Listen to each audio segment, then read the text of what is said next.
dans une situation de précarité. Pression de la direction. Pression, délation, Ils sont sourds et aveugles. grave dépression. Le burn-out, cette professionnelle connaît.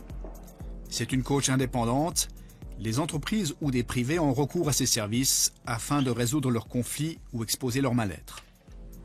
Là, j'en connais, ça fait 3 ans qu'ils ont été en arrêt, ça fait 3 ans qu'ils n'ont pas réussi à remonter. J'ai un client qui est en dépression depuis 1 année. Ça fait 1 année, ce mois-ci, suite à un licenciement. Alors après, on dit que le burn-out, la dépression, c'est le burn-out du pauvre. Je sais pas.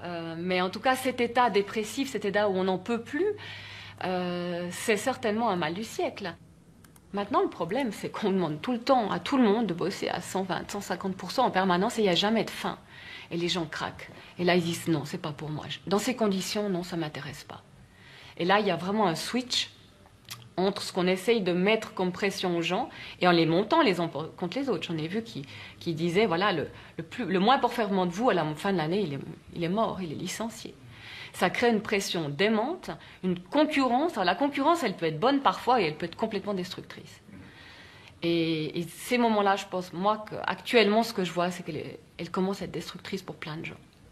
Et maintenant, on est en train de dire, non, pour être plus efficace, il faut bosser mieux et différemment. Et ça, c'est pas encore complètement acquis dans toutes les entreprises, mais les risques psychosociaux deviennent une vraie préoccupation fondamentale des RH actuellement.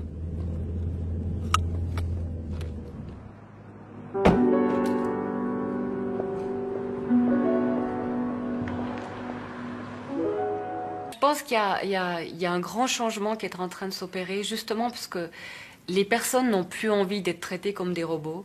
Et cette nouvelle génération qui arrive, elle a envie maintenant d'être pleinement investie dans l'entreprise. Le tailleur de pierre, il faut qu'il comprenne qu'il est en train de faire une cathédrale. Il faut qu'il voit l'ensemble pour qu'il voit à quoi il sert. Il n'est pas juste tailleur de pierre. Et ça, c'est quelque chose qu'on va devoir vraiment faire en entreprise pour que les gens aient envie de continuer. C'est qu'ils retrouvent du sens. Dessine-moi un mouton, R plutôt un troupeau, H même s'il n'y a plus d'herbe, T, R, H, D comme la direction, R a toujours raison, H on va droit dans le mur, ça c'est sûr.